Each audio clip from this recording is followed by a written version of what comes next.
রাজবাড়ীর বালিয়াকান্দি উপজেলা বিএনপির সাবেক সাধারণ সম্পাদক ও বাজার বণিক সমিতির সাবেক সভাপতি খন্দকার মশিউর আজম চুন্নুর বিরুদ্ধে দায়েরকৃত মিথ্যে মামলা প্রত্যাহারের দাবিতে মানববন্ধন করেছে বালিয়াকান্দি বাজার ব্যবসায়ী ও সর্বস্তরের মানুষ।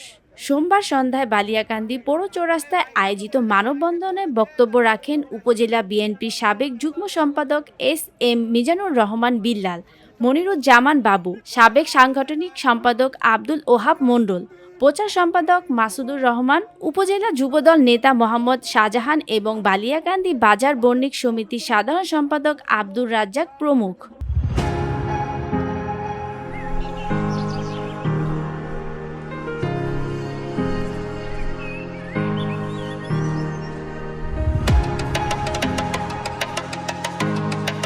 মানববন্ধনে বক্তারা অভিযোগ করেন, প্রবাসী মাসুদ শেখ আগে সর্বহারা পার্টির সদস্য ছিলেন, বিদেশে যাওয়ার আগেই নানা অপকর্মে জড়িত ছিলেন এবং মিথ্যে মামলা দিয়ে খন্দকার মশিউর রহমান চুন্নুর কাছ থেকে 10 লাখ টাকা আদায় করেছিলেন।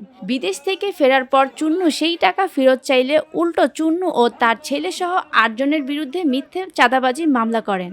বক্তারা দ্রুত এই মামলা প্রত্যাহারের দাবি জানান। শেখ হাসিনার সরকারের বিরুদ্ধে আন্দোলন ভিওডি বাংলা নিউজ ডেস্ক। 40 মামলার 1 নম্বর প্রধান আসামি ছিলাম, 1 নম্বর আসামি।